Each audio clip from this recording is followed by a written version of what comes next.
Қазақ ордасының ханы, батыл қолбасшы, дарынды дипломат Абылайды білмейтін қазақ жоқ. Бірақ ол қай Абылай? Әскери жетістіктері қандай? Неге оның билік еткен жылы Абылай дәуірі деп есте қалды? Қазір қазақтың ұлы ханы туралы қызықты деректерді ұсынамыз. Абылайдың балалық шағы. Абылайдың шын аты Әбілмансұр. Ол 1711 жылы арғы тегі Шыңғыс ханның ұлы жошыдан тарайтын белгілі тұлғалардың шаңырағында дүниеге келген. Ал ақтабан жұбырынды жылдарында әкесінен ерте айырылып, жетімдіктің зардабын көп тартты.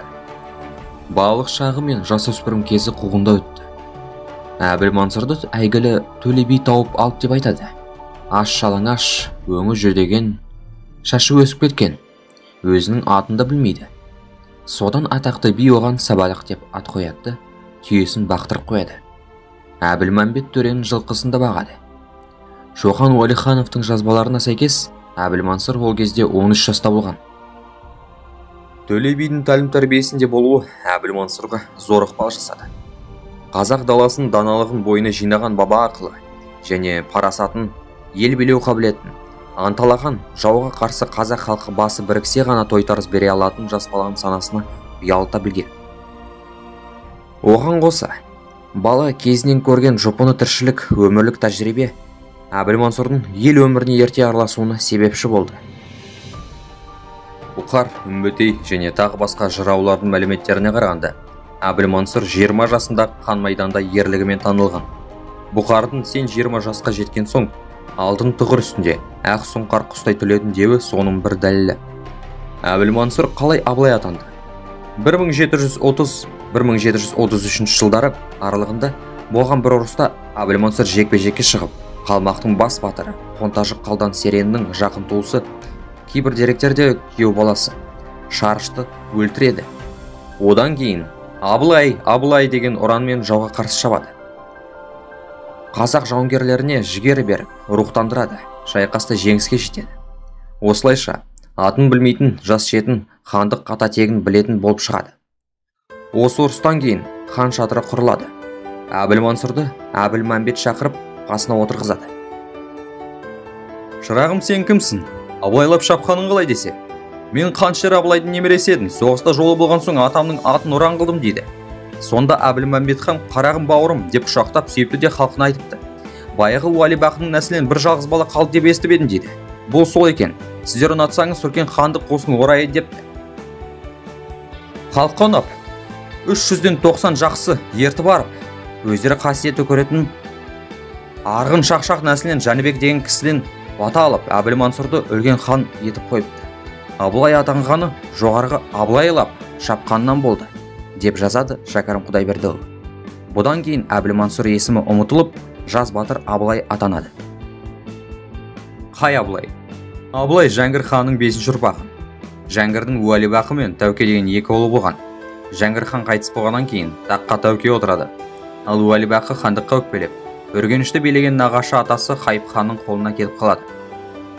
Уәлибақының баласы Абылайға жекпе-жекте ешкім шақ келмейтін. Ол қаншер Абылай деп атанып кеткен. Осы Абылайдан көркем Уәли туады. Ол оның баласы Әбілмансұр Абылай атанып кеткен.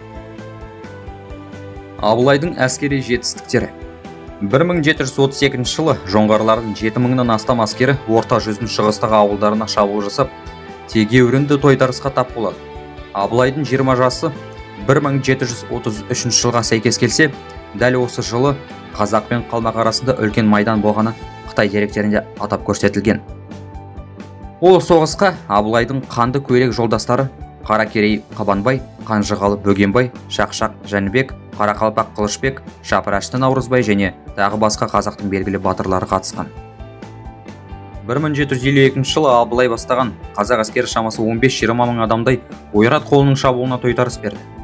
Ал 1753 жылы желтоқсанда 5000 жауынгермен жоңғар әскерлерімен шайқасып, бірталай қазақ жерін азат еді. 1754 жылы сәуірде Абылай бастаған 1700 қазақ әскері 10 мың қалмақпен соғысуға мәжбүр болса, сол жылдың шілде-тамыз айында 4000 әскермен Жоңғарияға жорық жасап, 3000 қалмақты тұтқынға түсірді. Осы шайқастарға қазақтың танымал батырлары да қатысты. 1756 жылы Абылайдың бастауымен қазақтар қытайлар мен қалмақтардың біріккен күшімен 2 рет шайқасып, оның бірінде жеңіліп, екіншісінде жеңіске жетті. 1757 жылы Абылайдың 6000 әскері Қытайдың 40.000 әскермен шайқасқаннан кейін қытайлар Абылайдан бітім сұрады.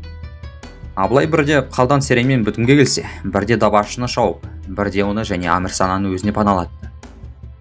Сөйтіп, Ойрат ұлысының бөлшектене беруін көздеді. Тегеурінді әскери қимылмен қатар дипломатияны да шебер қолдана білді.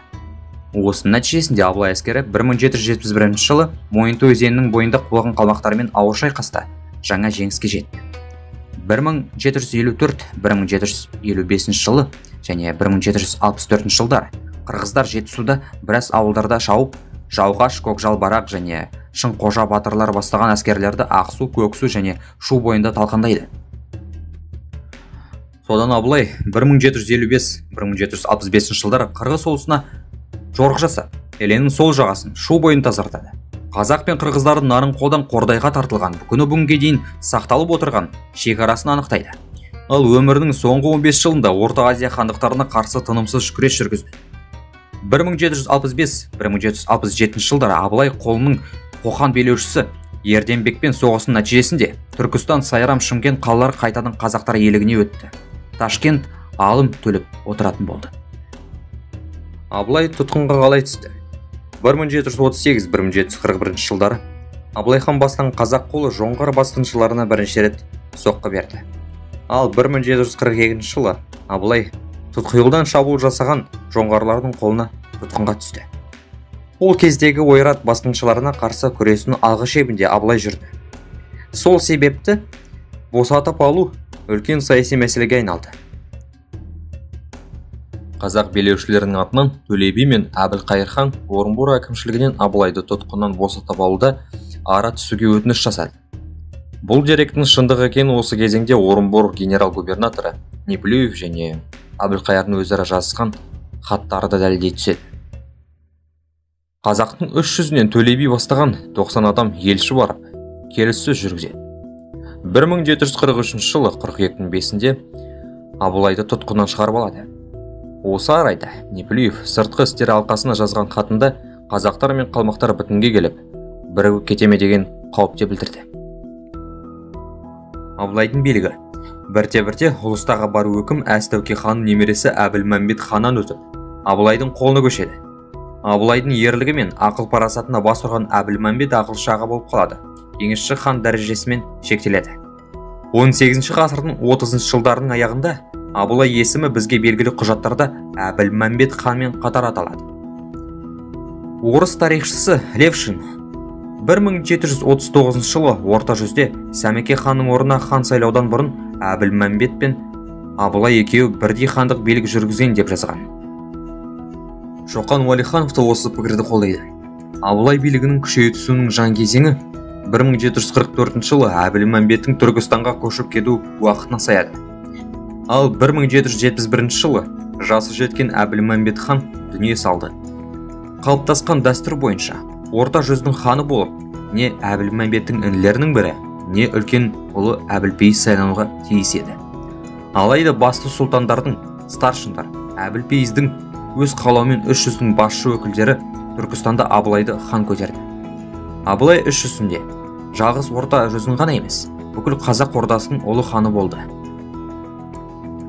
Қытай императоры Жоңғария хандығы, Орта Азия мемлекеттері Абылайды бүкіл қазақ ханы деп ресми түрде танығанмен, оның беделінің өсіп бара жатқанына сескенген Ресей патшасы Екатерина II Абылайға орта жүз ханы ретінде ғана сый-сияпат көрсетті. Абылайдың дипломатиясы.